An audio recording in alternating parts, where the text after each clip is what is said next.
So this is good. I like the way the conversations are unfolding over the last 3 weeks because the whole idea was not to get on here and just regurgitate old content and hope that people are paying attention and keep talking about the same things. Hey, let's see what people are talking about over the last 2 weeks. Let's see what problems people are having. Because here's an issue with that. Let's see what problems people are having, right? Well, I need to get telehealth. I need to get another, listen to this word, treatment option. That's really important. Telehealth is nothing but another treatment option.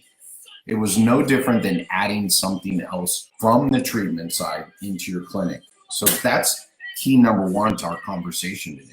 So everybody rushed to telehealth, rightfully so, and then wondered why. Now the conversation is, and I've seen it pop up with a couple of webinars and discussions I've been on. Now I got the telehealth, and here's two things I'm seeing. A, I'm not getting any new patients with it, yet B is the biggest issue. I didn't get any, or I got very few of my current patients to come over. Any of you experienced that, right? And many of you didn't that are in here, but I'm telling you, there is a group out there, everything falls into the 80-20 rule. I'll guarantee you, there are people out there rushing to get the platform set up, and then they called everybody and they emailed everybody and said, let's get you scheduled again, we got telehealth. And then this is what they heard. Absolutely nothing. And I didn't know if this was going to happen, but yet I'm back to seeing how the conversations are unfolding. And this is why the title today, this is what I'm seeing all week long. And this is what I'm seeing people bring up on the telehealth webinars. You open a telehealth webinar, everybody wants to know about policies and procedures and the platforms. And then there's people always in there, always, meaning because the last week has been in dog years, a year. People are going, yeah, I did it and no one's scheduling. Yeah, I did it and none of my old patients are scheduling. So that's where we are right now. And even if you do have people scheduling, maybe you're doing this, maybe you're not. So I believe it can be helpful. Brent, there was nothing wrong with rushing to telehealth because we needed a solution. And again, short-term, long-term, sure, let's get telehealth. There was nothing wrong with the rush. It was the assumption of what it would bring. I started this way, and I'll say it again for everybody who came on. Telehealth is a treatment option. Write that down. It is a treatment option. Why will people choose you based on the treatment options you have? And you could say, well, telehealth's the only option. Right, and it's still a treatment option. And don't get frustrated, by the way, do not blame your patients. Do not get frustrated at your patients for not scheduling with you for telehealth. So clear your brain, get out of that mindset and go, this is a treatment option. How do I present this like I've presented every other treatment option to them? So when you are coming to people with your new telehealth platform, we have telehealth, we have an Ultra G, we have Graston, we have a pool, right? It's not going to appeal to everybody. And Amy already said something. Amy's put, people are scared of the technology. People are scared of a lot of things, by the way. People, that's a great point of what we're going to get into, is there was fear, doubt, and uncertainty before 3 weeks ago. So people had fears, okay? Their fears mostly were around cost. Will it hurt? What location am I going to? Will I have a male or a female therapist? That was their fears. So 3 weeks ago hits, fears, the priority of fears have shifted like a mother. And now we're presenting them with a new treatment option, and maybe they are fearful, maybe you're not, yet it's just another fear. So hear me out on this. It's not, oh my God, there's fear now. No, there was always fear. So the priorities of the fears have shifted, because now people want to know, will I come in contact with other people? Will it be one-on-one? How big is your waiting room? Because I would argue that there's less fear when it's leveraged as write this down. We have solutions for you so you don't have to be in the clinic every day. What's that, Amy? Well, we have something called video visits. I call them video visits. No one knows what the fuck telehealth is. Please don't pitch telehealth. By the way, I literally saw someone on Twitter yesterday about my age, youngish, old guy, who mentioned CMS, the head of Medicare, opening for doctors to now do telephone consults. And when I read it, it was a telehealth article. And yes, telephone was in there, but tele meant telephone to him, right? So when you use the words, I say video visits. It's a video and it's a visit. So that means you don't have to come in. So If I offer you a video, if I offer you a solution to not be in the clinic every day, I'm dealing with a higher level of fear. Now all of a sudden technology is not fearful. Technology is a solution. And yes, Jerry, we can help you work through that because we have a simple platform. And Amy nailed another thing. Thank you, Amy, very much for posting that. I'll give a little heart there. Then they're fearful or doubtful, right? Same thing, in my opinion. So fear, doubt, and uncertainty, that it will be effective. So sit on that for a while. Why are people fearful and doubtful it will be affected? Because we, as a whole, you as a practice, you as a provider, have been selling all these interventions and treatments that are in the clinic. So we, as in the collective, we and me, have to take a step back and go, we got to start reframing this. So now you're going to start to understand, Amy is not even a plant, and Amy brought us to this point perfectly. We've got to start reframing these new treatments for people. So you have to think of this no differently than one day calling someone and having your, I don't know, your Alter G goes away, your pool empties, you've lost every opportunity, or sorry, you lost every treatment opportunity you had yesterday. And when you woke up this morning, you had to call all your patients and convince them, build trust, decrease fear, doubt, and uncertainty, that the new treatment technique you had for them still fit. This is exactly what's missing right now. All this, you have the solutions, you have the mindset right now. This is it. If we stop here, but you know I won't because the music's still going. This is what you have to do. And thank you, Amy, for typing that all in, because it is, they are fearful and doubtful will be affected because we put that in their head. We set that expectation. Okay, so let's back it up. Remember, it's manage and or set expectations. So they have an expectation that you set for them, that they have to be in the clinic, they have to get their hands on, they have to do this and that. So when you called them, right, and again, I say that Thursday, when we canceled everybody, and then you called them on Monday and said, I got good news, Jerry. We got a new way to help you out. It's telehealth. They're video visits. Let's get you scheduled. And then this is what you heard. You just built up these expectations and world around these other treatments. Mind you, on that Thursday, trust went through the floor. So all this human behavior, all these behaviors, all these ways we think, we process, we bias in our beliefs, right, really hit high. We're hyper aware of trust and what we need to do and where our priorities are and where our fears and doubts and uncertainty are. And then you tell me, and basically what you said to me was, we have a new way of doing things today. Let's get you scheduled. And I'm going, whoa, wait a minute, right? And I'm having to process all this now. And I go, you know what? I'm not quite sure. Click, I'll call you back. This is what happened, right? I've had this conversation with a handful of PTs. We've been doing some webinars on how to deliver, not only how to deliver a telehealth visit that is successful, but guess what we did? You guys won't be surprised. We moved it upstream. How can I deliver you a person, a patient, a client who's ready for a telehealth visit?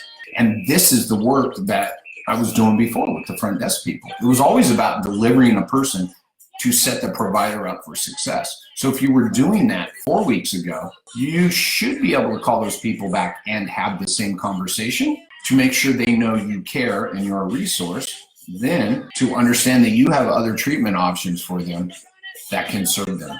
This should make sense to everybody. This is it. If you're thinking about, okay, I have to call these people back and I have to re-engage them. And by the way, if you call someone back, there's a difference. And this is why understanding where someone is in their life cycle with your company, your business, is so insanely important. That person you evaluated on Wednesday and then canceled all their appointments, they're in a different part of their journey. They're in a different part of building trust with you. They're in a different part of their relationship with you. The person who you saw 6 or 7 times is in a different part of their journey with you, has more trust, right? And you're going to hold that conversation differently. So not all those people get the same conversation. Some of those people are just going to be called to get checked in on so you can build more trust before you tell them you have a new treatment technique that they're supposed to sign themselves over to after you just spent last Wednesday selling a plan of care that did not have telehealth in it. And I'm not saying you should have been selling telehealth before. You should have been selling a plan of care that was about them, their goals, that was dynamic. So when you come back and go, well, the good news is, Jerry, we talked about this on your eval day, how there would be changes. And we do have other options to get you back to and refer to their goals. It's not to get their low back pain better. If you want to build trust, refer to people by their name and why they were there. And that's what you got to do now. I will say this every single Facebook Live, and now until the end of time, trust disappeared on Thursday. Loyalty disappeared. So you have to rebuild. And again, understanding where they were in your life cycle, you can then understand how much trust was probably lost and how much of a void you need to fill. What your patients need to understand, and why the provider needs to be set up for success this way with your front desk. So let's take this back now. Let's think about how this works on the other side, okay? This isn't, by the way, you guys might be surprised, this isn't a telehealth talk. This is how to manage and set expectations and build trust and decrease fear, doubt, and uncertainty. So I just spent the first 14 minutes telling you how to deal with your telehealth people today. You're going to call them back, right? You know where you are in your journey with them. You may just start the conversation with, how can I help you? How can I be a resource? And if they say, I'm still having issues with this back, then you can introduce the fact that you have a new, and say I've got a new option for you. These trying times, we've got to figure out some way to help you, Jerry. It's got to be about them. And so we have these video visits. And I believe I can help you get back to A, B, and C and keep you on track if we get scheduled for these video visits. Depending on your relationship with them, you may just call them up and say, hey, Jerry, we were moving. By the way, when you pick up the phone, you got to ask them how they've been. How's your family? And don't assume, don't say you can't say, how are you anymore and not expect an answer. Hey, what's up? I've never had so much dead air on phone conversations these last 3 weeks than I have currently. Because every time someone says, how are you doing? I pause to think, yeah, how am I doing right now? Right? Yesterday sucked, man. So when you ask people how you're doing, you better be ready to listen. And that's going to be more value going forward than your televisit anyway. And then once the conversation, once they drive, see where they drive the conversation, that first one, and just let them talk. And if you're not willing to commit to that, then, maybe, I don't know, because it's not going to work on the other side. This is the other thing. Remember, this is short and long term. So then they bring up, well, my back's still hurting them. My back's still hurting. You say, Jerry, I know where we were making progress, Jerry, and I've got another option for you. Right? Or maybe they don't bring it up at all, and you just say, well, Jerry, I'm glad we could chat today. Here's another thought you'll throw in there. Hey, Jerry, I'm going to follow up with you in 3 days, 4 days, 5 days, 7 days, and see how you're doing. And then in between, you send out an email about telehealth and new treatment approaches, ideas you have to serve your patients.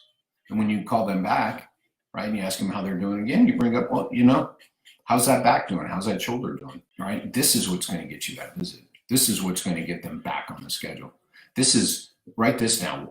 Every single patient, before you call them, you need to say, why will they return? Every single one. I had this conversation yesterday too. And this is an issue and going to be a insanely large issue with the very large practices out there. Why will people return? So now we're back to where I was headed with the front desk, setting the provider up for success. If prior to 2 weeks ago, 3 weeks ago, Thursday, your intake process consisted of name, date of birth, telephone number, insurance number, and address, and got people scheduled for 10:30 on Thursday for low back pain, then you were not setting the provider up for success. Whether you had telehealth or not, this is why it's not about the treatment technique. It's about the approach you were taking. And now, if prior 3 weeks ago, Thursday, you had this mindset around patient success and where your front desk fits in this patient's journey to getting better, and you collected information and data and information, again, that could help set the provider up for success, then you were already building a relationship with this person. Trust was increasing, fear, doubt, and uncertainty was increasing during this phase 2 from first phone call to the patient arrival. They show up to see the provider, and the provider understands that I must continue and pick up this relationship and continue it, not start it over. And that's what we all do. We wait for the provider to start a relationship. We all see now over the last 3 weeks how that works. It does not work. And if you think some of these larger clinics closing down is because of a cash flow issue, sorry, no. It's because they were never managing their clients, their customers, their patients. There are places managing to stay open because they had a relationship with their their clients and their customers, and they value that. Again, when your provider then goes through this evaluation and continues this, and they are the expert, and their job is to come up with a plan of care for you, and they talk about how it's dynamic, whether it's 2 visits or 30 visits, and that we will continue to monitor and we will continue to do the things that you need. And now you trust me, because not only do they trust the front desk, now they trust, right? They trust me, the provider, now they trust the brand. So again, let me go back to, when you call them 5 days later to offer them a new treatment idea, AKA telehealth, you have a conversation to be had. Why will they stay? Here's a realization that everybody is going to have to come to sooner than later. When you reopen, no matter if you had 1 patient or 300 patients, when you reopen, not everybody will come back. The structure I just gave you will start the process to getting as many of those people back you can. And I will guarantee you with 110% certainty, if you start this process this afternoon, or if you already started it in the manner that I told you, not to get people scheduled for telehealth, to be a resource to care and then let them know you have other options to help them reach their goals, then you will have more people coming back. But here's a problem with the places I said that were managing. I don't know what the fuck they were managing. Actually, I do. They weren't managing clients and customers and patients. They were managing other things that didn't tell these people that they were important. So they come in, we do the same things, right? Who's the expert, who's not? And we get you on the schedule 2 times a week, regardless. And then boom, this thing hit. And then you called them back and you are wondering why they didn't schedule for telehealth. So the solution, I just gave you a short-term solution, and I've also wrapped the long-term solution up in, because the calls you're making now will make sure you have more people out the other side of this. Trust was the greatest asset prior to this. Yeah, we nodded at that, and then we went back and collected name, date of birth, insurance, and address. And we scheduled people out according to their insurance benefits, and we scheduled people out according to their prescriptions. And then think about this. I went through this yesterday with someone. I said, if you were in a clinic or you're in a space where we schedule everybody by what the doctor wrote down on the referral, the diagnosis, the treatments, don't get me wrong, there's a conversation to be had around that because your patient trusts. So this is part of the process. But if you allowed them to schedule, and even after the first visit, you scheduled them out because the doctor wrote something on the referral slip, then you are the person here today wondering why and having no idea why people didn't schedule telehealth visits. You took the expertise away from the provider. Went to school for 7 years to be a DPT, $200,000 in debt. I'm an expert at what I do, and we're going to schedule according to the doctor's referral. You just undermined every fucking provider in your practice and business. Yes, Justin, it is frightening as shit. You know what else is frightening, Justin? Justin just wrote down frightening how many clinics have no way of keeping in touch with clients. I'll tell you what else is frightening is I do those secret callers. And so everybody just take this away. And it is the norm. I've done secret callers probably across 35 states now. I haven't done all 50, but I've done about 35 states. What I find is, here's the other kicker. Not only do they not have a way to follow up with me, yet when your front desk doesn't schedule me, they don't know I called.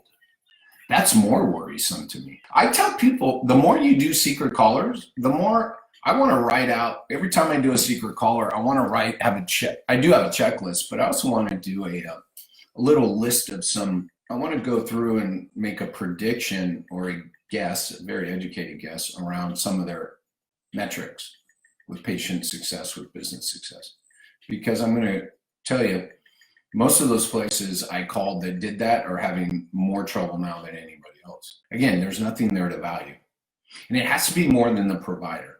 Because here is a huge issue now. You guys want to talk about going forward and why you must connect with your people today? Every one of them. I have a practice owner who's calling everybody she's ever touched in her business career, right? Everybody who's been a patient. She's calling or texting everybody. And what she did was, we had a chat earlier this week, right? And we split it up between her front desk and her. And then we figured out a structure so that we could work in what I shared with you guys during the first 15 minutes so that we could structure some callbacks and things like that. So those are the people having trouble today. So what I'm saying here is, you've got to understand the process. You've got to build trust earlier. You can't put it all on the provider. By the way, this is funny because I'm working with some smaller clinics that started with the owner and they were answering the phone, and now they have a front desk person, right? And I get it. Before you have the front desk person, you're it. They were having a little trouble because the front desk person was calling everybody and they weren't having very good success. I'm like, the relationship, there was never a relationship. So don't cut the list in half. This is what I'm saying. When you go back and call these people, put next to every single name, why should they return? Because everybody's story is different. And if you pitch everybody the same thing with the same approach and the same talk, you're dead in the water, man. So this will help you out the other side. Oh, how do I motivate seniors, right? That's a great question, because to me, you don't motivate them any differently. By the way, I was telling someone the other day, the worst to me, I was talking about trying to have conversations with people to find out their wants and needs and manage and set expectations. I'm like, you got the 13-year-old and you got, the 80-year-old.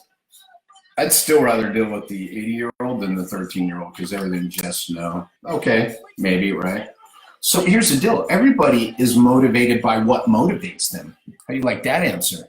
So if you understand what's important to people, AKA their desired outcomes. By the way, this is not about building a list about their grandkids, about what they like to do. This is about knowing why they are there.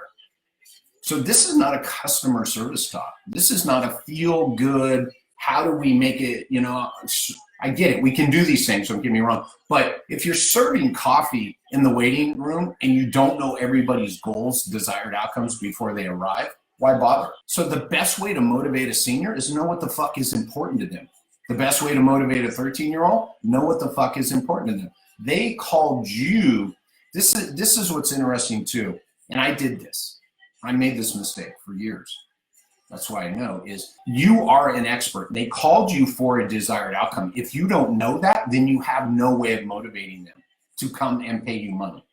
When someone walks into a restaurant, we know what their motivation is. When someone walks into a shoe store, you know what their motivation is. When someone walks into a physical therapy practice and you don't know their desired outcome, you do not know what their motivation is. And if you haven't started a conversation further upstream that says, we care, and you should trust us, then you will never get deep enough to know what motivates them. Because let's face it, you can be sitting across from a senior who tells you it's, right? Oh, I got to get stronger so I can go up and down my stairs. Because, right, I need to be strong enough to get up and down my stairs at home. Cool, Mrs. Jones, we can do that. And then we go talking about other stuff. We talk about their grandkids. We talk about their cats. What we didn't do, and we didn't, right, because you got thrown Mrs. Jones in front of you and you knew nothing about her prior to her arriving. She has no reason to trust you. And now you got to start from ground zero.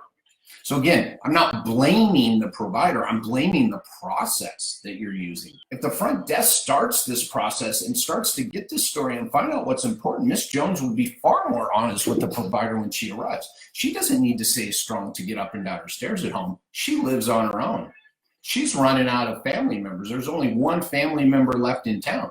And if she can't get up and down her stairs at home because her bedroom's upstairs and there's no room downstairs, she's losing all independence. You want to talk, so is her motivation to get strong to go up the stairs? Fuck no. Her motivation is to be independent. So again, I'm sorry, I lost who asked that question, but I saw it down there. So you now call Mrs. Jones back to tell her, Medicare's fucked up and they won't pay for your fucking telehealth. These are a bunch of fucking jackoffs, but that's for another time.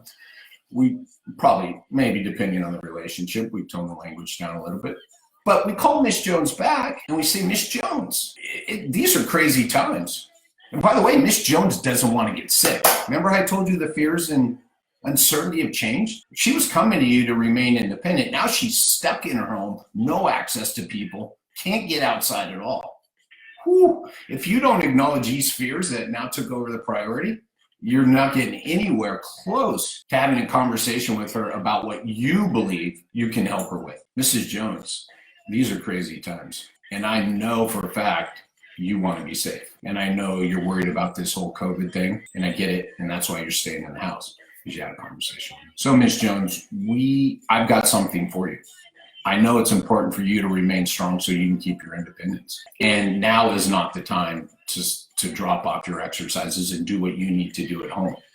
So I have an option for you. I've got some video visits, and we can meet weekly or twice a week, once a week, via your computer. And I'm going to see your house, and I'm going to see the things you have, and we're going to adapt all your exercises so you can do them all at home with your furniture, with your current stuff. How's that sound to you? You think Mrs. Jones is going to be fearful about tech now? She'll say, fuck, I don't know how to do that. You'll say, I can help you. You think she'll be motivated? Think there will be people, young or old, who say this just isn't a priority to me right now? Do you think so this is what I tell everybody. So you call 100 people, and we're not even talking about scheduling. You call 100 people to check in on them and start this process. You offer to be a resource. You offer to help them out with stuff. One person takes you up, 99 don't. But all 100 of them have now had contact with you and have built trust. So think about Miss Jones' story. So let's say Miss Jones says, no, these other things are just too important. You say, that's cool. I'm going to call you back in 5 days to recheck. You think she's going to remember you out the other side? You think you're going to be a priority out the other side? You think she might return when the shit show's over? So again, thank you for asking that. And I'll find where it was, and I will thank you in the comments. It disappeared. Well, I mean, it went up and down. But that was a great question, right? Because that's perfect to what we're trying to do today. And you've got to shift your mindset to, I got to get everybody scheduled to telehealth, to I have to be a resource. I have to make sure people know I care. I have to build trust. I have to decrease fear, doubt, and uncertainty. And if telehealth's part of that process, bingo. The more I know about someone before, the more I know about what they want versus what they need. Mrs. Jones needs to get stronger. So fucking why? There's enough online videos out there on how to get stronger at home now than you will ever be able to put together in your life. So if Mrs. Jones needs to get strong at home, why will she return? This is work. The beauty is everybody, if you're hearing this for the first time or you're finally starting to process this, it's not more work. It's not. Because I'm going to argue over the last 10 years and 11 years I've been putting this together and watching people do this, is we're burning our time and energy on useless shit. So for everybody who says, I can't answer the first phone call like the way you want us to, Jerry, it'll take too long. I'm like, but you asked these 5 questions that don't matter. You went through a rote checklist. And if you would have actually asked 2 questions, they would have filled that in for you without you having to keep asking these questions and pretend like nothing's connected. That's what I love. You used to tell people to get the patient's story. And then I started doing these secret callers to those same clinics. And this is how they would get my story. So what happened? I hurt my low back. What'd you do next? I went to the doctor. Who's your doctor? What'd you do after that? I'm like, bingo, you're getting their story. My bad. That was my bad. And now I've changed that to allow them to tell their story. So that process that I just spelled out for Mrs. Jones started 2 weeks before you even saw her. And by the way, you had some of this information. Did you know she wants to be independent? Did you know she has no family at home? No. Yet the foundation was set for you, the provider, in the eval room to not have to work through all the other foundational stuff. Well, I see, Mrs. Jones, you said here you want to be able to go up and down your stairs and have the strength for that. That's great. I can definitely help you with that. So, Miss Jones, do you have any family in town? Right now, you can start the conversation. Trust, fear, doubt, and uncertainty. Right? So this is how you get a telehealth visit scheduled. And this isn't about piling on visits. Retention, there's the word retention Brent's been using. We're going to talk about retention tonight on the Zoom Live at 5 p.m. Look, I'll put the link in the conversation here. But I'm talking about retention right now.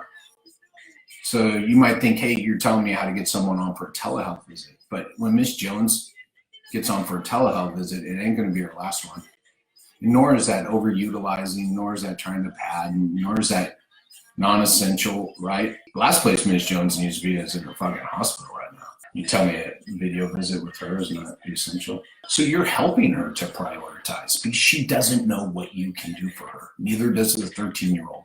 Neither does everybody in between, because we scheduled them for physical therapy at 10:30 for their low back pain. And then I treated the eval like every other eval, and I didn't dig any deeper. And then fucking shit hit the fan. The 50-ton train going 500 miles an hour, fucking through everything, just put the world off kilter. And all of a sudden, you need to talk to people, and you need to talk to them about what they should value. Sorry, not what they should value. You need to talk to them about the things they value. And then we see the conversation, nobody's scheduled. I don't understand telehealth. Nobody wants it. A lot of people want it. And by the way, here's the other thing about telehealth. A lot of people are going to want it out the other side. Why? Fear, doubt, uncertainty. They don't want to come in your clinic and sit next to someone in the waiting room. Will they come in for an eval? Yep. Will they want options to not be in the clinic? Yep. Will you have them? I don't know. Will they know if you manage it further upstream on the first phone call during phase 2 of their life cycle? Here's what's going to happen in the new world if you don't. Oh, by the way, the new world started 3 weeks ago. Here's what's going to happen in the new world if you don't take this approach. They'll schedule, right? All your drop-offs still scheduled. And by the way, the drop-offs knew they were going to drop off. Out of all your drop-offs, 75% of them knew they probably weren't going to come back before they arrived. Here's what's going to happen next. People are going to call, and there's going to be some fear and doubt around how big is your clinic, how big is the waiting room. They're not going to be asking that question. And they're going to show up and see the same setup in the waiting room. They're going to see people working side by side. There's nothing wrong with this out the other side, don't get me wrong, but they didn't know. They didn't expect it. So they stand when they're in open chairs. They stand and lean on the wall. The PT comes out and greets them, takes them through the eval. And then the person leaves and says, yeah, I'll call you back in schedule. We didn't address the fear of, I don't want to be in a space like this. Would they have come for the eval knowing that there was telehealth follow-ups? Maybe, if we had that comment. Would they? Here's the other kicker. If you have this conversation further upstream, you're going to find people that aren't the right fit. So you wouldn't have put them on the schedule at 10:30 on Thursday. So Jerry, you're saying that if we know our patient's goals and they've bought into our role in their recovery and said it's just another patient I see, we don't need to convince them to continue seeing us? I did not say that. That's part of the foundation in their life cycle. Remember, it's about building up. Remember, the front desk, let me go back. Great question, Dwight. So I talked about the role the front desk plays already. They're going to collect and start to build that foundation and build trust. They're going to arrive for you. You're going to build trust. You keep building on that trust. And there's a process. And I actually have a podcast with Jeff Moore. It's 45 minutes long, and it'll answer your question, Dwight. I will send it to you. It talks about how to manage a patient through their plan of care. And the podcast is probably almost 2 years old now. So we were addressing this. And I'm just saying this out loud because it's important to me to understand that, yeah, this stuff still applies. And that's what you guys need. So just bear with me on this. It talks about then, because remember, the front desk is starting a process and building. And then the provider starts a process. Well, they have to build too.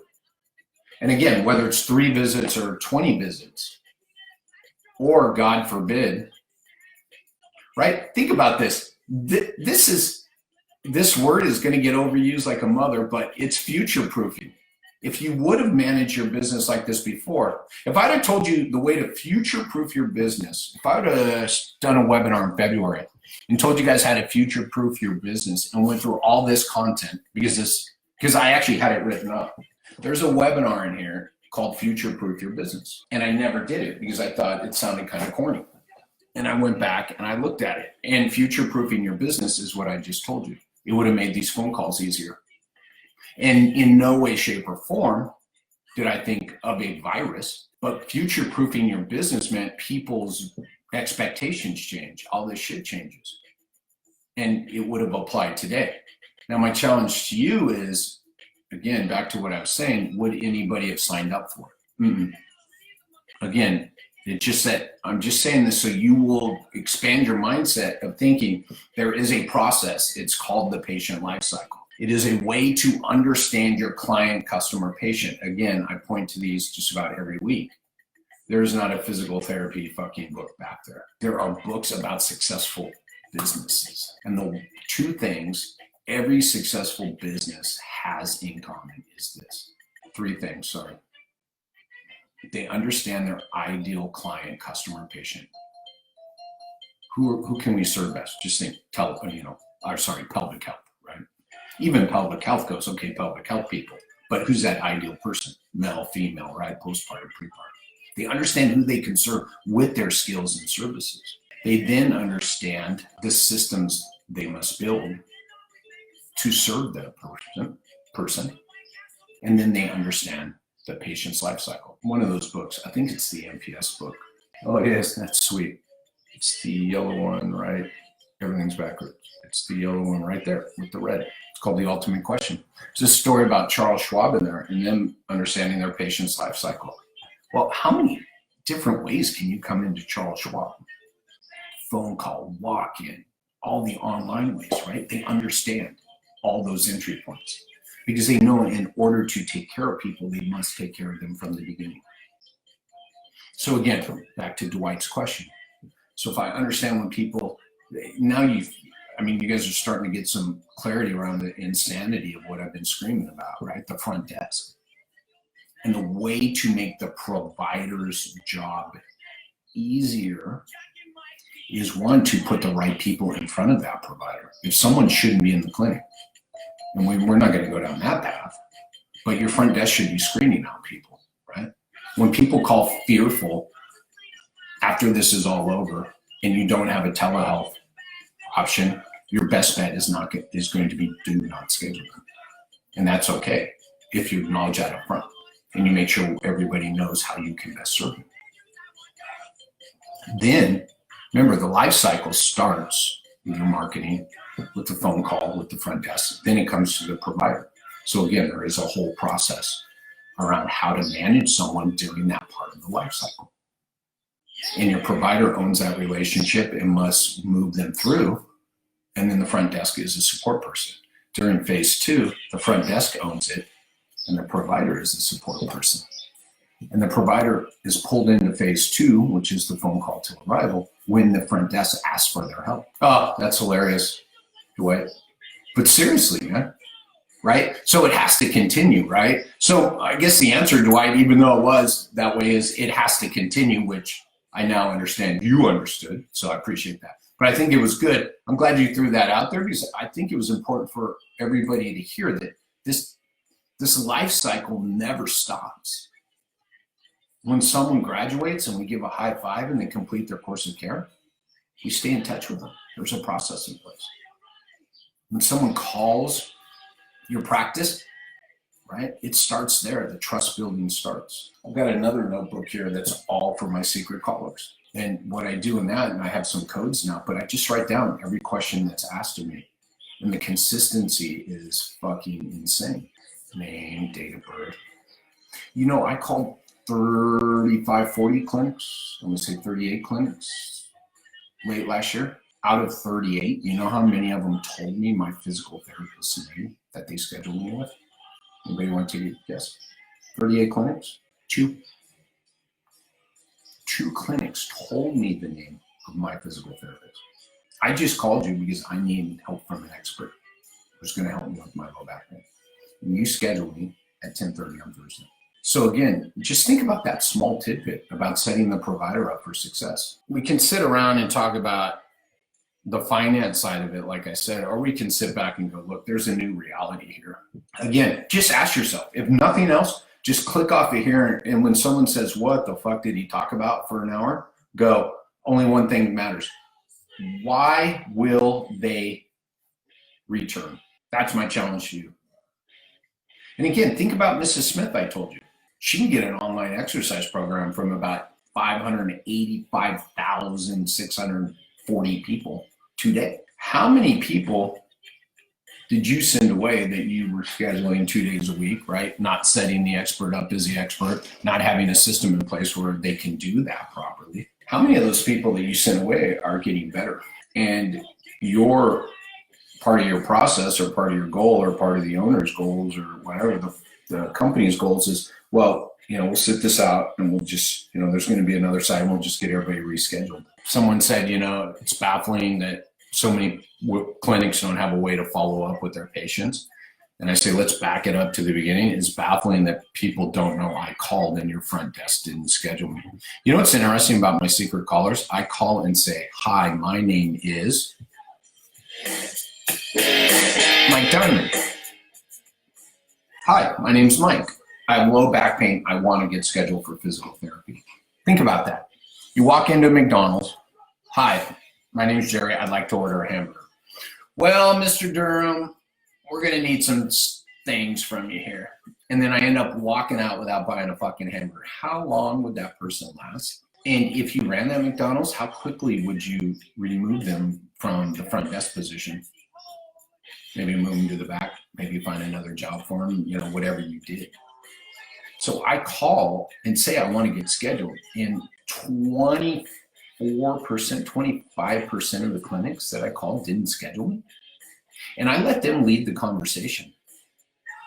I never say I don't want to schedule. So if someone doesn't schedule me, it's 100% on them because of whatever policies or procedures that they or process they follow. So then most of the time I do a secret caller, the clinics know I'm going to do it. So the owner, the practice manager, I say, let's follow up. So I follow up with them. And the first thing I ask them is I say, open up your EMR for the ones that didn't schedule me. I say, open up your EMR and see if Mike Diamond is in your system. And I don't say, look for Mike Diamond on the schedule. I say, look and see if Mike Diamond is in your system. No. And I say, how much, besides the fact that, yes, it's about patient success, but let's face it, we got to pay people. I say, how much, when new clients call roughly, how much is it worth to the business? Well, it's worth $1,000. So I said, someone just called you wanting to spend $1,000 with you and they're not going to do business with you and you don't know they called. And you spend how much on marketing? Justin, you are correct. So 11 years ago when I started this, there was nowhere to put it, no way to do it with the EMR. So I created a very fancy document called an Excel spreadsheet, columns, rows. Better than something awesome. And I keep it to a minimum. Don't make that call tracking sheet so burdensome. Make it so they'll fill it out. You only need about 5 things on that call tracking sheet. And uninterrupted music. And let me guarantee you guys, all of you, address is not one of them. Everybody tells me how long the phone call is going to take. First thing I ask everybody, why the fuck do you need my address on the first phone call? Some guy called Peter. And I get all this shit, and I'm like, so really you don't need it on the first phone call. So you're going to tell me you don't want to use this system because it'll take too long because you're collecting data that doesn't need to be collected on the first phone call. So Justin, think about that and make sure you keep that